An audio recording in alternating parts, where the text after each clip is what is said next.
Boa noite a todos. Nós vamos hoje, em substituição à colega Débora, que está ausente do município, tratar do tema perda de entes queridos. A perda de pessoas amadas é uma dor que atinge a todos nós, independentemente de classe social, de condição, independente de nível evolutivo. É uma dor que sempre vai constranger o nosso coração.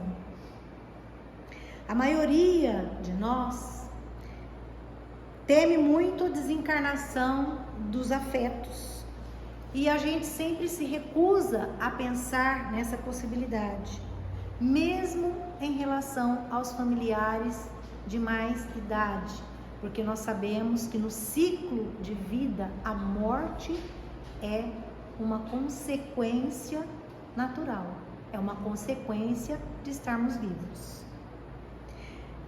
Na questão 934, Kardec vai perguntar aos espíritos codificadores da doutrina sobre isso, porque dentro do contexto desse capítulo que trata da felicidade e da infelicidade real, Kardec quer saber a respeito do sofrimento e da dor.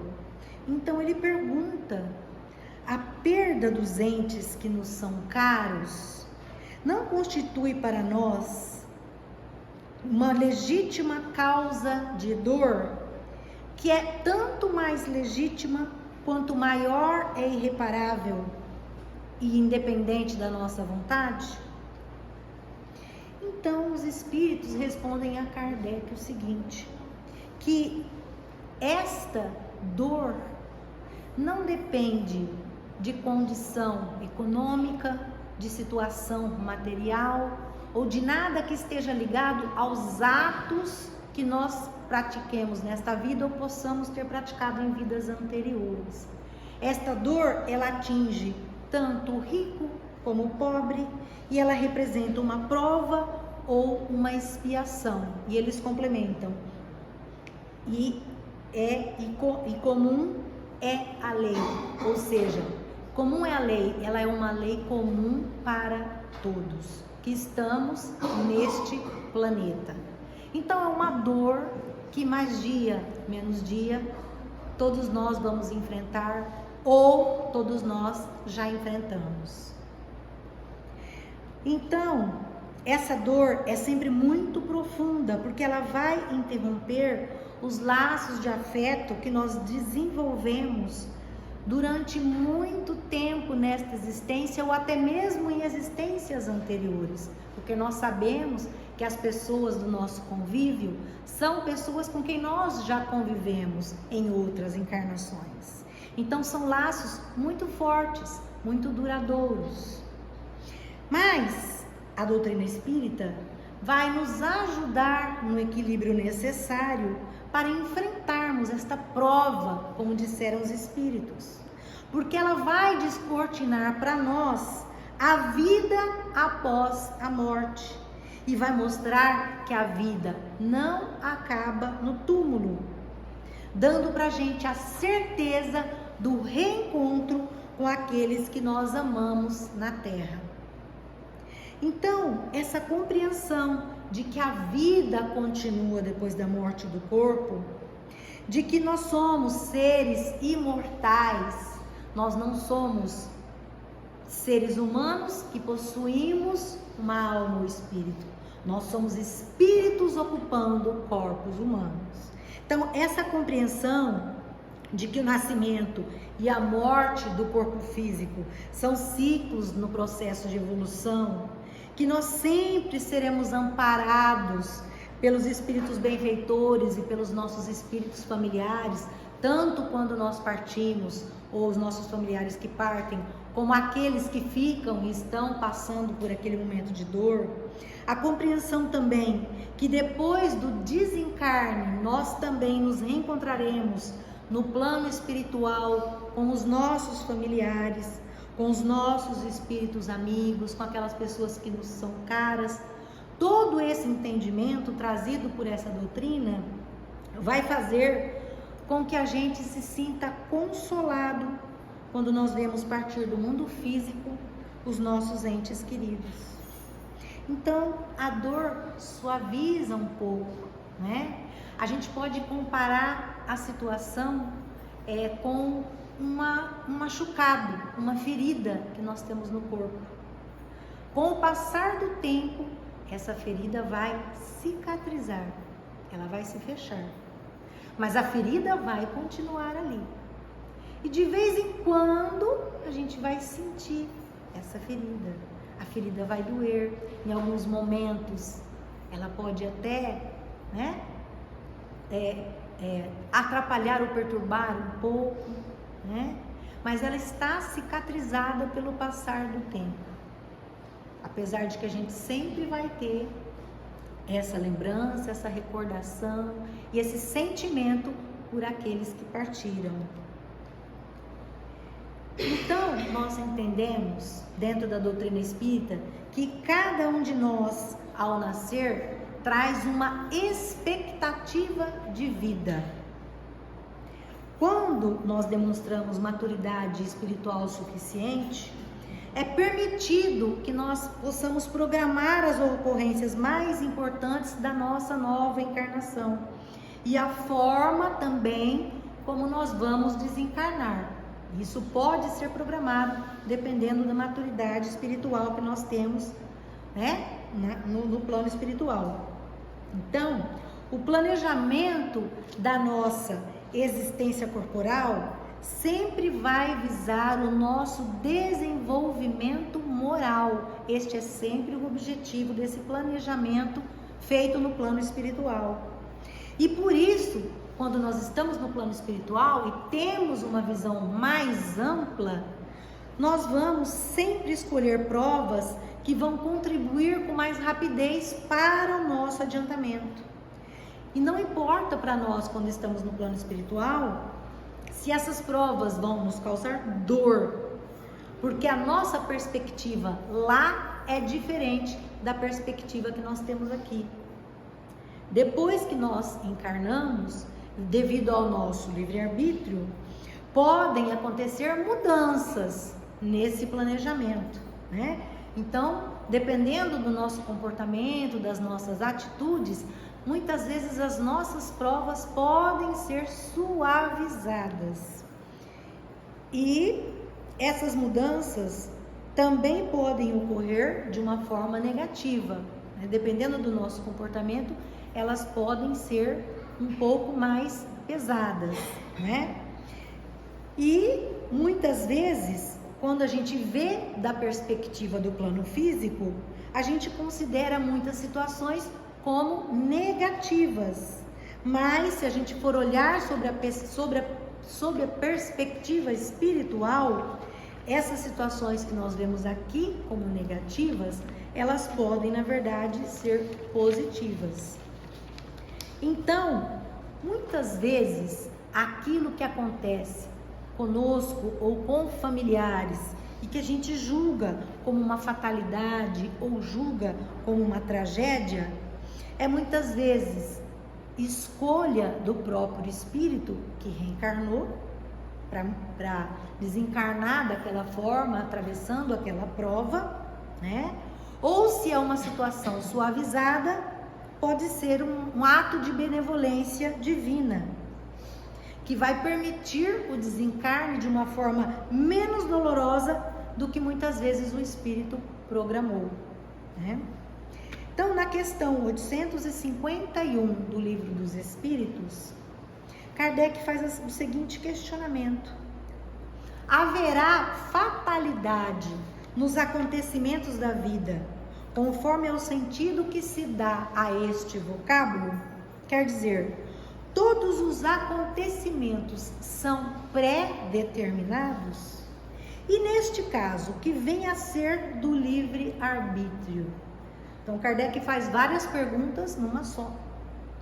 E eles respondem o seguinte: que a fatalidade existe unicamente pela escolha que o espírito fez ao encarnar, desta ou daquela prova para sofrer. Escolhendo esta prova, o espírito institui para si uma espécie de destino, que é a consequência mesma da posição em que vem a achar-se colocado. Então, quer dizer, esse destino, essa prova que ele vai enfrentar, é a consequência da posição evolutiva em que ele se encontra. Mas os espíritos fazem uma pequena observação. Falamos das provas físicas, porque no que diz respeito às provas morais e às tentações, o espírito, conservando o livre-arbítrio quanto ao bem e quanto ao mal, é sempre senhor de ceder ou resistir. Então eles estão falando do quê? Daquilo que nós chamamos de fatalidade ou tragédia, ou seja, as provas escolhidas pelo próprio espírito, que são provas físicas, ou seja, são as doenças degenerativas, os desencarnes de forma trágica, de forma acidental, né? São sempre provas escolhidas pelo espírito. Então, dessas, geralmente nós não conseguimos escapar, vamos dizer assim. Mas do que nós conseguimos escapar, de acordo com a observação deles? Nós conseguimos escapar das tentações e das nossas tendências, ou seja, as provas morais, né? O que são as provas morais? São aquelas situações que se aproximam da gente e vão testar se nós já estamos num estágio em que conseguimos não mais cair naquele tipo de tentação. Então essas são as provas morais. Essas nós temos o livre-arbítrio para resistir, para não cair, né? Então, sabendo que não é possível, em geral, né, que a morte trágica, ela pode ser suavizada, né, mas não evitada, nós entendemos que a morte súbita vai ser o meio pelo qual o espírito escolheu vivenciar as suas provas. E como é que o espírito reage diante da morte súbita? Como é que isso vai se dar, né? Do outro lado da situação. Isso vai depender, porque não vai importar a forma como nós partimos, né? Mas a reação do espírito, ou o que vai acontecer com ele, vai depender da forma como este espírito, quando encarnado, encarava a morte, e vai depender também de que bagagem ele acumulou ao longo da sua existência. Ou seja, o que ele fez, que atos ele praticou, que gestos ele teve, né? O quanto ele era ligado às questões materiais. Quando a gente fala de questões materiais, não vamos pensar somente em bens materiais, né? As questões materiais, né, que muitas vezes nos prendem ou nos fazem sofrer do outro lado, são questões mal resolvidas que nós temos com pessoas do nosso convívio, né? Então, são muitas situações que às vezes nos prendem, não são necessariamente os bens, né? Então, tudo, a forma como o espírito vai lidar com a situação do outro lado, vai depender dessa bagagem que ele tem, dos gestos que ele pratica aqui, das atitudes dele para com as pessoas do seu convívio, para todas as pessoas com quem ele se relaciona e do quanto de conhecimento ele tem a respeito das verdades espirituais, né? Porque Jesus mesmo disse: conheceis a verdade e ela vos libertará. Então essa libertação acontece para nós não só enquanto encarnados, porque quanto mais a gente conhece a verdade, a realidade do que nós somos, né, seres imortais, quanto mais conhecemos essa realidade, mais ela nos liberta já em vida e ela também nos liberta após a morte, né? Então, o importante é nós entendermos que o sofrimento do espírito, no momento em que ele desencarna, não está necessariamente ligado ao tipo de morte que ele teve, mas sim à sua condição de vida, à sua condição evolutiva. Muitas vezes nós vemos um doente em fase terminal, e esse doente em fase terminal, que tem uma doença degenerativa, ou que tem consciência de que ele não vai se recuperar, ele tem um tempo para se preparar para o momento do seu desencarne, ele tem um tempo para refletir a respeito da sua situação. Mas às vezes ele não faz isso, ele não reflete, ele não pensa, ele se revolta, ele blasfema. Então, a dificuldade dele do lado de lá vai ser muito maior do que às vezes uma pessoa que tem uma morte súbita, que sofre um acidente, né? E que chega do outro lado, mas já havia feito as suas reflexões durante a vida, já tinha uma compreensão do espiritual, se relacionava bem com as pessoas. Então, não vai depender da forma como nós desencarnamos o sofrimento que nós teremos do outro lado, assim como também as pessoas que nós amamos.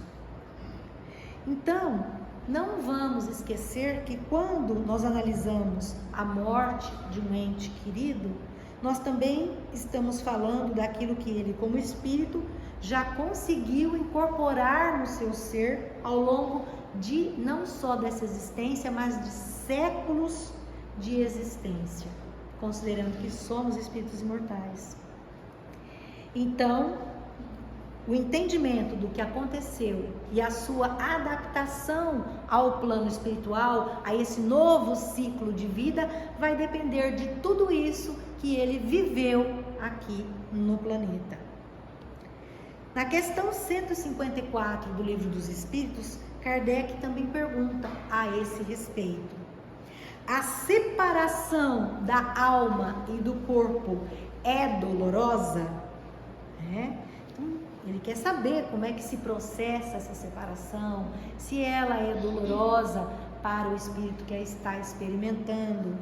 E eles esclarecem o seguinte, eles dizem: não, o corpo quase sempre sofre mais durante a vida do que no momento da morte.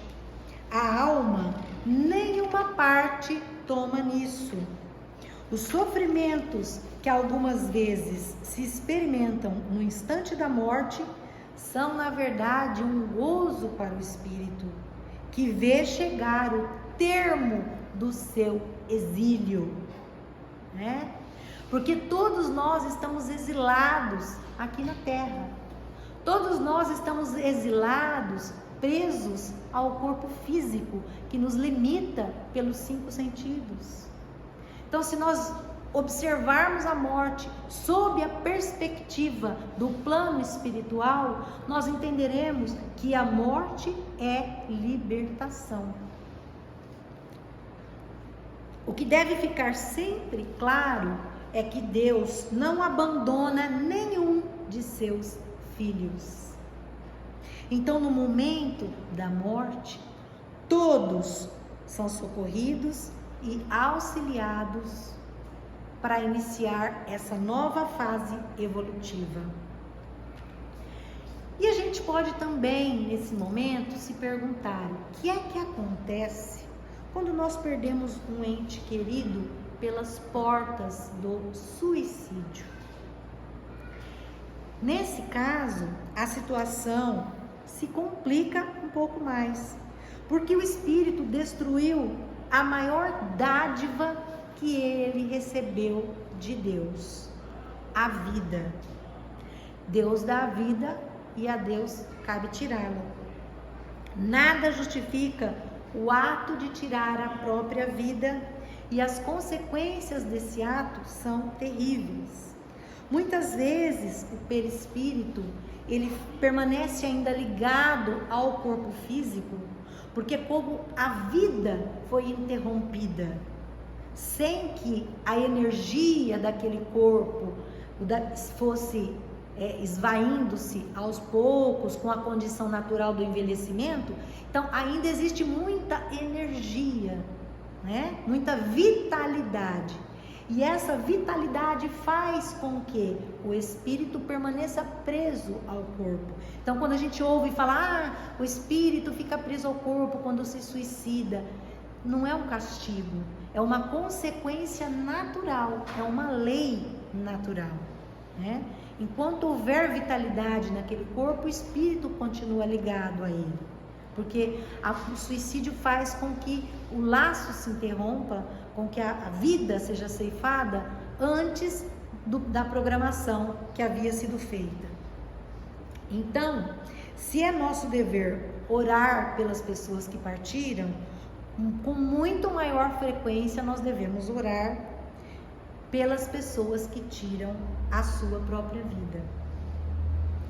Mas também a gente precisa esclarecer neste ponto que não se pode padronizar o tipo de experiência que o suicida vai enfrentar no plano espiritual. Ou seja, para cada situação a experiência será diferente. Isso vai variar muito também conforme o nível de consciência da pessoa no momento em que ela tira a própria vida. Então, quanto mais lúcida a pessoa, quanto mais entendimento ela tem a respeito das coisas espirituais, maiores vão ser os seus sofrimentos, que vão estar relacionados ao arrependimento e à culpa quando ela se vê do outro lado. Então, a consequência vai ser também diferente. Por exemplo, para uma pessoa que age induzida por uma doença mental, por uma esquizofrenia, ou uma pessoa que age impulsionada pela depressão, né? Por que isso? Porque da mesma forma como a justiça terrena, né? Quando o juiz vai analisar uma causa, o que ele avalia no ato praticado por aquela pessoa que está sendo julgada?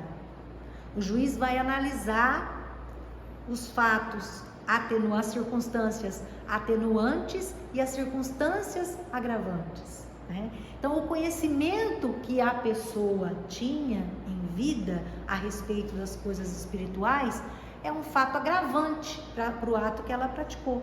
Vai pesar de uma forma negativa na balança. Mas, por outro lado, existem circunstâncias atenuantes. Então, até que grau, até que ponto aquela pessoa estava enfrentando uma situação que para ela tinha um tal nível de desespero, um tal nível de tristeza, um tal nível de negação da vida, um tal nível de confusão, né, que levou aquela pessoa a praticar aquele ato. Então, se a justiça dos homens tem esses mecanismos, imaginemos então a justiça divina. Com que maior justiça os atos praticados são julgados, né? E fica também a dúvida: como é que nós podemos, estando aqui, nos relacionar com os nossos entes queridos que se foram, né? Como é que a gente pode, sabendo que nós somos espíritos eternos, infinitos, que aqueles que partiram continuam do outro lado, como é que a gente pode se relacionar com eles sem causar a eles perturbação, né? Porque a nossa atitude, ela se reflete, né, com muita constância do outro lado, né? Ela causa muitas vezes perturbação quando nós nos revoltamos, quando nós blasfemamos, quando nós não queremos nos desligar da pessoa que partiu, né? Ela está num novo ciclo. Nós temos que enxergar isso como se fosse uma viagem. Eu estou num continente, essa pessoa, ela entra em uma embarcação, essa embarcação vai indo cada vez mais distante, cada vez mais longe, até que desaparece da nossa vista e a gente não vai mais ver aquela embarcação e aquela pessoa que foi para o outro lado. Mas lá do outro lado, ela chega em algum lugar, ela aporta em um novo porto. E se nós ficarmos mentalmente ligados a essa pessoa não vai conseguir levar adiante os seus planos, os seus projetos, aquilo que ela vai tentar colocar em prática, estando do outro lado, a continuidade de estudos, né? Então, como é que nós vamos nos relacionar com os nossos entes que partiram? Com lembranças amorosas, sem revolta, buscando lembrar daqueles a quem a gente amou nos momentos de alegria, nos momentos de paz, de harmonia, nos momentos simples, em que houve carinho, em que houve compreensão, né? Então, essas emanações dessas lembranças vão chegar a essa pessoa, porque tanto a nossa revolta quanto a nossa lembrança carinhosa chega ao outro que partiu. Então, ao contrário da revolta, essas lembranças carinhosas, esse amor, essa oração em silêncio, esse agradecimento por essa pessoa ter feito parte da nossa vida, vão alcançar essa pessoa e vão levar para ela eflúvios amorosos, energias boas, e vão ajudar essa pessoa na sua caminhada do outro lado da vida. Então, é evidente, a gente precisa pensar, né, que a gente não pode ser radical. Nós não estamos proibidos de chorar pela perda da pessoa, de sentir essa dor, porque como nós dissemos no início, é uma dor que independe dos atos que nós já tenhamos praticado, né? Então nós não estamos proibidos de sentir essa dor, de sentir a tristeza da partida, né? O que nós não podemos é nos revoltar e achar que Deus é injusto, né? Porque a morte é, como a gente já disse, é um ciclo que vem em seguida ao ciclo da vida. Tudo nesse planeta surge e desaparece. Tudo nesse planeta, inclusive nós, é impermanente. Então, nas mensagens, nas inúmeras mensagens que são recebidas mediunicamente, não só pelo Chico, como por muitos outros médiuns, né? Que trazem consolo, que trazem a esperança aos entes que ficam. É comum que os espíritos que se comunicam peçam àqueles que ficam no planeta que tenham paciência, resignação, que tenham conformação e que busquem aliviar a dor para que ela possa se transformar num sentimento que edifica. Então é sempre essa a mensagem deles, né? Que eles estão bem, que eles já se adaptaram à nova vida e que nós devemos pensar neles com carinho e devemos transformar a nossa dor em algo positivo através do oferecimento do bem e do apoio a outras pessoas que passam pela mesma situação. A gente deve estar vigilante para que a nossa dor não se transforme, para que a saudade não vire angústia e a dor não se transforme em depressão. Então, por isso a gente precisa ter essa compreensão da continuidade da vida, da imortalidade, da nossa imortalidade enquanto seres divinos, né? Para que a gente suavize essa nossa dor, transforme ela em algo positivo para auxiliar os demais. E Tudo isso nos leva a pensar, nos leva a mais uma reflexão. Se depois da morte a vida continua, se essas pessoas partiram, como eu disse antes de nós, atravessando um oceano, uma embarcação, estão do outro lado desse oceano da vida, né? Será que nós vamos reencontrar essas pessoas quando nós partirmos? Vocês assim já devem ter ouvido, nós já ouvimos, né, muitos relatos de pessoas que às vezes estão doentes, estão numa fase terminal, e elas afirmam para os demais que estão assim ao seu redor que elas viram pessoas queridas, né, que partiram antes dela, né? Então a pessoa tá ali, tá acamada, né, tá doentinha, e às vezes um parente entra, ela fala: olha, eu vi a vovó, ou eu vi a minha mãe, eu vi o meu tio, né? Então essas pessoas, elas já estão, né, recebendo a visita, a presença daqueles que partiram antes delas e que estão ali já se preparando para recebê-las, ou seja, o encontro é inevitável. As pessoas que nós amamos, elas vão vir sim ao nosso encontro, ao nosso auxílio, para nos preparar, para nos ajudar nesse momento do desligamento, né? Assim como os nossos entes queridos também vão ter esse amparo dos espíritos benfeitores e dos seus espíritos familiares.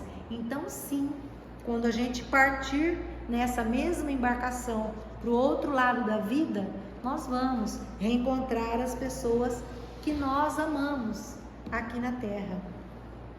E tem também uma outra questão que muitas vezes a gente se pergunta: e quando a gente sonha com aquelas pessoas que já se foram, que partiram, que nós amamos, né? Será que esse contato é real? Pode ser apenas um sonho, pode ser apenas um fruto da nossa vontade de rever essa pessoa, né? Mas geralmente o encontro é sim real, né? Porque a doutrina espírita, ela nos ensina que no momento em que nós dormimos, nós nos desprendemos do nosso corpo físico. Nós vamos vagar como errantes pelo plano espiritual, né? Então, nesse momento, nós estamos abertos ao contato com os demais seres, com os demais espíritos desligados do corpo. Sejam eles desligados também pelo sono, ou sejam eles espíritos que já desencarnaram e estão no plano da erraticidade, né? Que a erraticidade é o plano entre o plano espiritual e o plano físico. Então, muitas vezes, na grande esmagadora maioria das vezes, quando nós sonhamos com alguém que nós amamos e que partiu antes de nós, este sonho sim, esse encontro é real. E ele serve para trazer para nós um consolo, um afago ao nosso coração. Essa pessoa vem ao nosso encontro simplesmente para que a gente mate as saudades, né?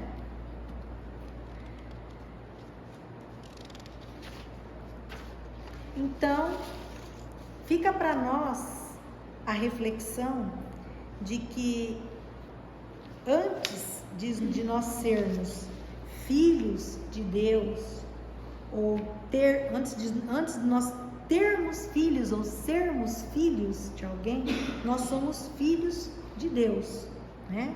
E que Ele cuida de cada um de nós, providenciando as melhores situações para o nosso crescimento.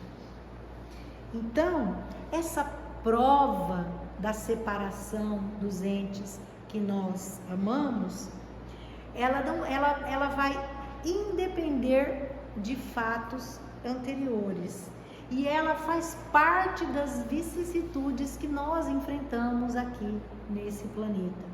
É uma prova, como a gente disse, pela qual todos nós já passamos ou vamos passar. E quais as lições que essa prova da morte, da perda de um ente querido pode nos trazer? Ela nos traz a lição de valorizar as pessoas com quem nós convivemos, que nós amamos, né? Procurar ter mais momentos de intimidade, de alegria, de harmonia, do que de desavença, de desentendimento. Porque a única certeza que nós temos nessa vida é a morte.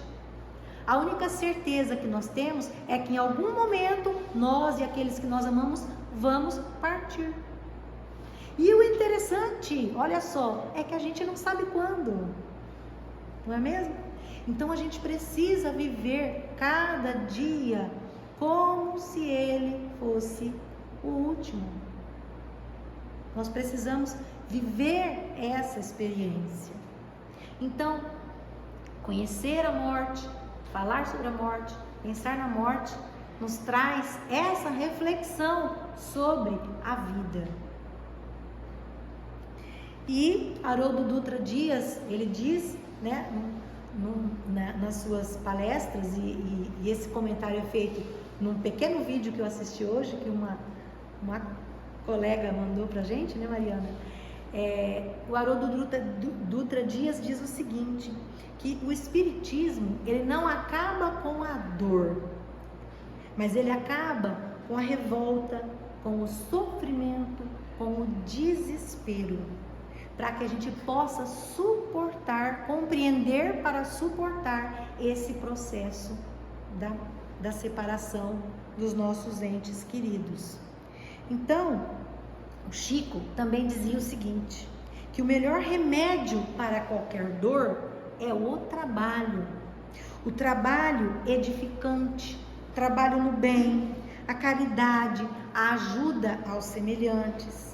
Esse é o melhor caminho para quem sofre a perda de um parente querido ou enfrenta qualquer outro problema.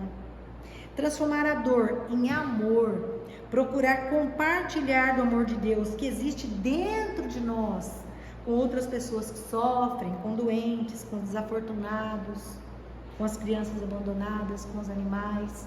É uma forma de lidar com a dor e uma forma de prestar homenagem àquela pessoa que nós amamos e que partiu e da qual a gente se sente separado.